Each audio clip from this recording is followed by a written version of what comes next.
Well, good morning, everybody. This is the North Affair podcast, Conversations Without Barriers. I'm your host, Doug from Ontario, Canada.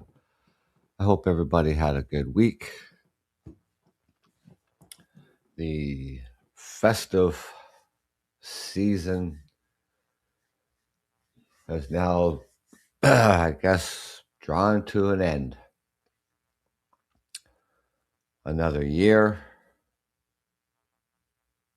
a new year begins. And Happy New Year to you if I haven't wished you a Happy New Year yet. This is the 3rd of January. And every year, a lot of us try to make New Year resolutions. I don't, and I haven't for a very long time. Don't really stick to them. Dry January. And you wonder what that might be about. It's about quitting drinking or cutting back on drinking. But generally, it's about quitting drinking, going dry. Today, we're going to take a deep, honest, and practical look at something millions of people try every year. Dry January. Now, I'm not here to preach, shame, or moralize. That's not what this space is about. What I want to offer you is something far more useful and clarity. Dry January isn't a test of character. It's a diagnostic tool.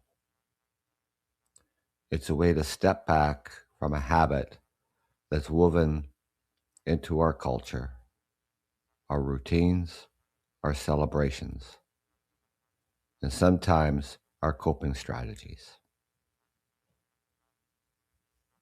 And ask a simple question: what changes when alcohol is removed for 31 days? This month isn't about proving something. It's about learning something. And today we're going to walk through the science, the psychology, the social side, the challenges, the wins, and the choices you get to make once the month is over. So settle in. This is a gentle forensic exploration, not a lecture. Let's get into it. Sleep, metabolism, mood, liver, cognitive. So let's start with the basics. What alcohol actually does to the body. Not the myths, not the marketing, not the cultural stories, the psychology. First is sleep. A lot of people think alcohol helps them sleep. And yes, it can knock you out quickly. But sedation is not sleep. Alcohol blocks REM sleep, the deep restorative stage where your brain resets, processes memory, and stabilizes mood. So you fall asleep faster, but you wake up less restored. That's why even 1 or 2 drinks can leave you groggy, irritable, or foggy the next morning. Second is the metabolism. Alcohol is a calorie-dense substance with no nutritional value. It slows down fat burning, increases late-night snacking, and disrupts blood sugar regulations. When people stop drinking for a month, they often notice weight changes, not because they're dieting, because their metabolism is no longer fighting uphill. Third, mood and anxiety. Alcohol temporarily boosts dopamine, but the brain compensates by lowering its natural production. That's why the morning after anxiety spike is so common. Remove alcohol for a month, and many people report more stable mood, fewer crashes, and a calmer baseline. Fourth, liver function.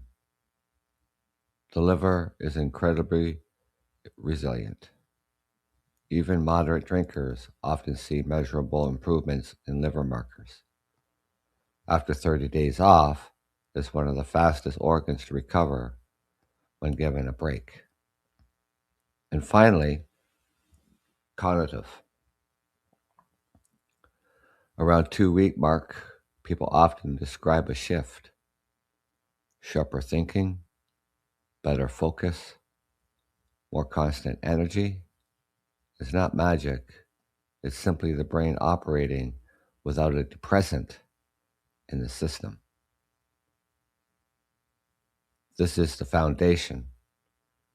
Dry January works because the body responds quickly when alcohol is removed.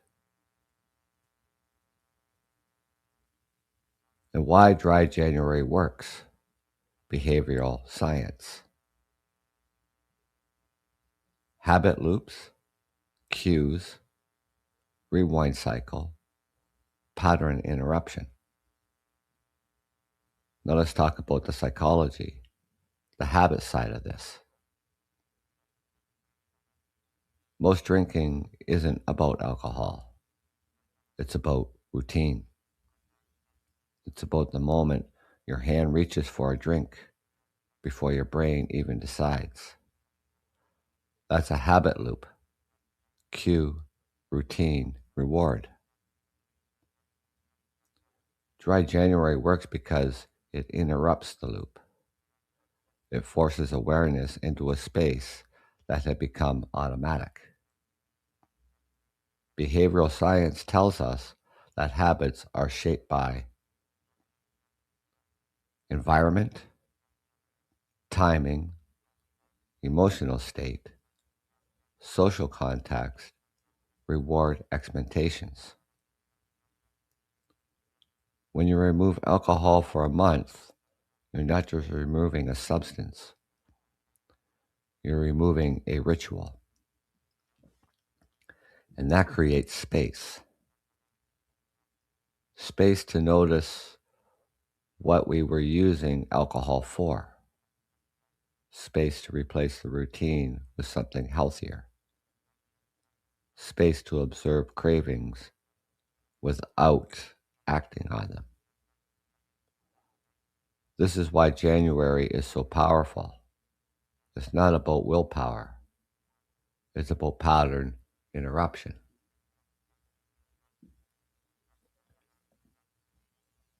The week-by-week roadmap, what people typically experience. Let's walk through the month week by week because the experience changes as you go. In week 1, disruption.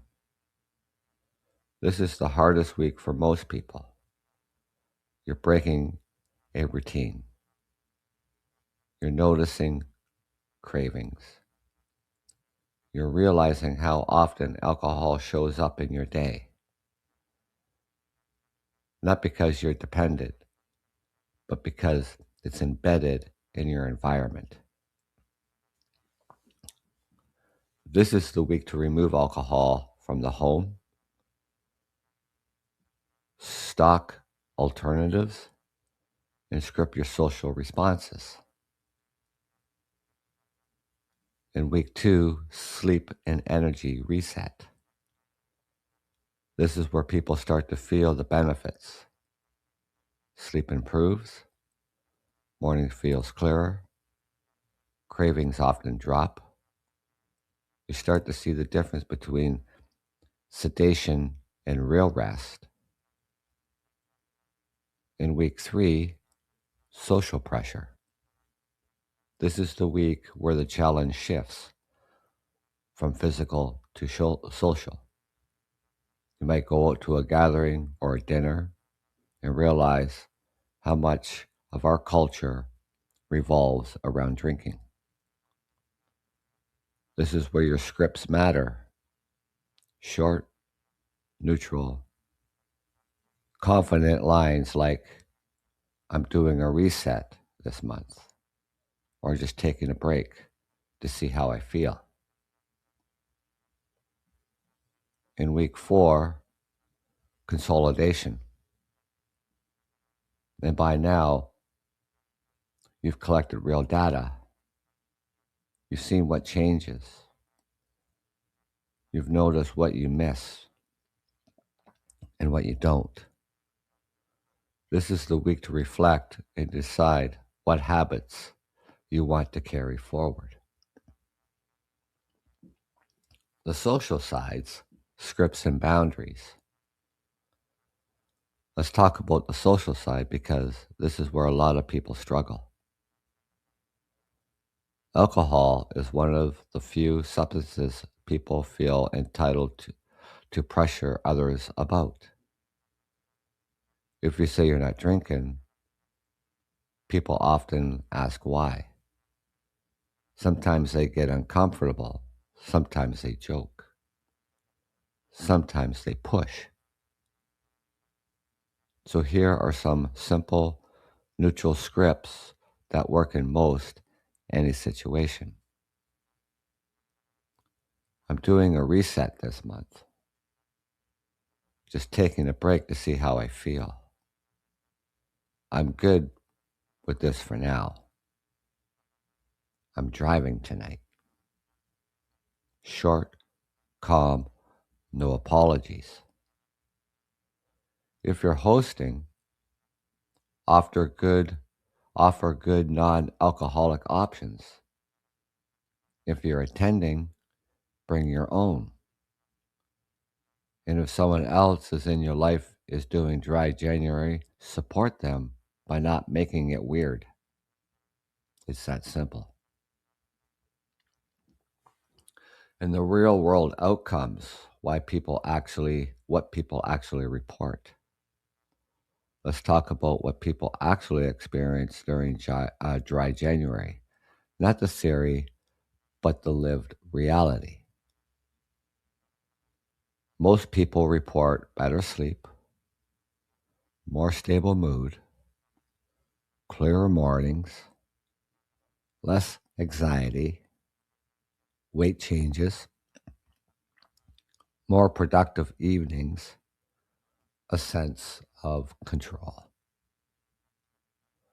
One of the most common things people say is, I didn't realize how much alcohol was stealing from my mornings until I got those mornings back. Another common one, I thought I'd miss it more than I did. Dry January isn't about depriving yourself. It's about discovery. The risks, the caveats, and safety. Responsible framing. Now we need to talk about safety because this is as important. If someone drinks heavily or daily, stopping abruptly can be unsafe. Alcohol withdrawal can be serious. If that applies to you or someone you know, Talk to a clinician before attempting dry January. There's no shame in that.